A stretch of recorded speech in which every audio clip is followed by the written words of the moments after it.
এরপর প্রশ্ন হচ্ছে কোরবানির পশু জবাই করার নিয়ম কি? কোরবানির পশু জবাই করার নিয়ম এটা আমাদের জানা খুব জরুরি। আসলে এই বিষয়টা না জানার কারণে আমরা অনেকেই নিজের কোরবানি নিজে না দিয়ে অন্যকে আমরা দায়িত্ব দিই। হ্যাঁ, অন্যকে দায়িত্ব দেওয়া জায়েজ আছে। নবী সাল্লাল্লাহু আলাইহি ওয়াসাল্লাম আলী রাদিয়াল্লাহু তাআলা আনহুকে নিজের কোরবানির পশু জবাই করার দায়িত্ব দিয়েছিলেন। এই হাদিস থেকে নিজের কোরবানির পশু চাইলে অন্যকে দায়িত্ব দেওয়া যায়, তবে নিজের পশু, নিজের কোরবানির পশু নিজেই জবাই করা উত্তম। এটা যদি আমরা একটু শিখে নিই তাহলে আমরা নিজেরাই নিজেদের পশু জবাই করতে পারবো। বাকি আপনি না পারলে আপনি মসজিদের ইমাম, মুয়াজ্জিন, খতিব বা যিনি জবাই করেন তাকে দায়িত্ব দিতে পারেন। তো জবাই কিভাবে করব? জবাই করার ক্ষেত্রে একেবারেই সহজ। অনেক সময় আমরা জবাই করতে চাই না, কারণ আমরা মনে করি যে দোয়া পারি না, তাহলে কিভাবে জবাই করবো? একদম সহজ, আপনি বিসমিল্লাহি আল্লাহু আকবার বলে জবাই করলে হয়ে যাবে। বিসমিল্লাহি আল্লাহু আকবার, অথবা শুধু বিসমিল্লাহ বলে জবাই করলেও জবাই হয়ে যাবে। বাকি পাশাপাশি অনেকগুলো দোয়া আছে। একটা দোয়া আছে যেন আল্লাহ কবুল করেন, এই মর্মে একটি দোয়া, আল্লাহুম্মা হাযা মিনকা ওয়ালাকা, হে আল্লাহ এটা আপনার জন্য এবং এটা আপনার পক্ষ থেকে পেয়েছি। এরপরে আল্লাহুম্মা তাকাব্বাল, আল্লাহ আপনি কবুল করুন। কবুল করুন বলে মিন যোগ করে তারপরে নামগুলো বলতে হয়। যেমন মিন্নি মানে আমার পক্ষ থেকে, মিন আহলি বাইতি আমার পরিবারের পক্ষ থেকে, অথবা যার পক্ষ থেকে জবাই করা হবে তার নামটা বলতে পারি, আল্লাহুম্মা তাকাব্বাল মিন আব্দুল্লাহ, আব্দুল্লাহর পক্ষ থেকে, মিন আব্দুর রহমান বা মিন উবাইদিল্লাহ ইত্যাদি যেই নামটাই আসবে সেই নামটা আল্লাহুম্মা তাকাব্বাল মিন বলে ওই নামটা আমরা উল্লেখ করব। এটা হচ্ছে জবাই করার সময় দোয়া বলার নিয়ম। জবাই করার ক্ষেত্রে পশুকে কেবলামুখী করে রাখা উচিত।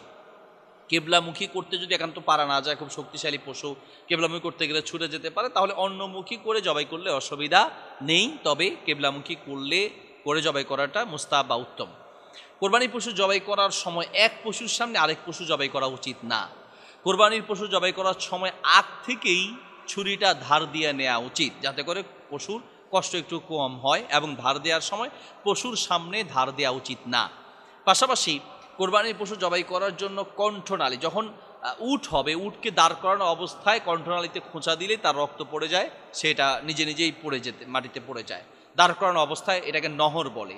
আর গরু, ছাগল, দুম্বা, ভেড়া বা মহিষ ইত্যাদির ক্ষেত্রে হচ্ছে এটাকে কেবলামুখী শোয়া ঠিক কণ্ঠনালী, অর্থাৎ একটা পশুর কান টান দিলে যেই বরাবর আসে, কানটা গলার দিকে টান দিলে ঠিক কণ্ঠনালীর পর্যন্ত মাথাটা আসে, এই কণ্ঠনালীর উপরেই ছুরি চালাতে হয়। ছুরি চালাতে গিয়ে 3 বার 5 বার বা আরও কম বেশিও হতে পারে, অসুবিধা নেই। যতক্ষণ না রক্ত প্রবাহিত হয় ততক্ষণ এটাকে জবাই করা যাবে। তবে এটা জবাই করার আগেই ছুরি ধার দিয়ে নিতে হয়, যাতে করে কষ্ট কম হয়।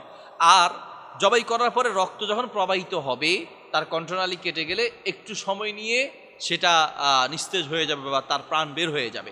আমরা অনেক সময় জবাই করার পরে ছুরি দিয়ে এটাকে খোঁচানো শুরু করে অনেকে, যাতে দ্রুত প্রাণ বের হয়ে যায়। এটা একদম অমানবিক।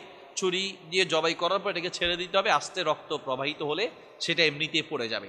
কোনো কারণে জবাই করার পরে যদি পশুটি দাঁড়িয়ে যায়, দৌড় দেয়, তা আমরা অনেকে মনে হয় কোরবানি হয় নাই, জবাই হয় না। এটা ভুল কথা। শক্তিশালী পশু জবাই করার পর এটা লাফ দিতে পারে, লাফ দিয়ে একটু হাঁটাহাঁটি করতে পারে, আবার নিজে নিজে পড়ে যাবে। যখন রক্তটা বের হয়ে যাবে সে নিজেই পড়ে যাবে। এটার জন্য আলাদা করে সেটাকে খোঁচাখুচি করা, এটাকে ধরে আবার জবাই করা কোনো প্রয়োজন নেই। কোরবানির পশু জবাই করার আগে আমরা অনেকের নাম জিজ্ঞেস করি কার কার পক্ষ থেকে। এটা ঝগড়া থেকে বাঁচার জন্য বা কার কার পক্ষ থেকে এটা নির্দিষ্ট হওয়ার জন্য চাইলে নাম উল্লেখ করে নেওয়া উচিত, বা উত্তম হচ্ছে নামটা জিজ্ঞেস করে নেওয়া যে কার কার পক্ষ থেকে জবাই হবে। আমরা একটা কমন ভুল করি, যারা জবাই করেন তারাও ভুল করেন, সেটা হচ্ছে জিজ্ঞেস করেন যে কার কার নামে কোরবানি হবে। মনে রাখতে হবে আল্লাহ ছাড়া কারো নামে জবাই হবে না, একমাত্র আল্লাহর নামেই জবাই হবে। বলতে হবে কার কার পক্ষ থেকে জবাই হবে বা কোরবানি হবে। আমরাও জিজ্ঞেস করবো এবং বলার সময় বলবো যে অমুক অমুকের পক্ষ থেকে কোরবানি হবে, অমুক অমুকের নামে নয়, অমুক অমুকের পক্ষ থেকে কোরবানি হবে। এ কথাটা বারবার মনে রাখতে হবে। আমাদের দেশে একদম কমন ভুল, আমরা বলি যে অমুক অমুকের নামে কোরবানি হবে, আমার বাপের নামে হবে, আমার দাদার নামে হবে, আমার চাচার নামে হবে। হয়তো আমরা না জানার কারণে অথবা না বুঝার কারণে হয়তো এটা বলে থাকি, আল্লাহ মাফ করবেন হয়তোবা, কিন্তু এটা এভাবে বলা উচিত না। মনে রাখতে হবে একমাত্র পশু কুরবানি হবে কেবলমাত্র শুধুমাত্র কার নামে?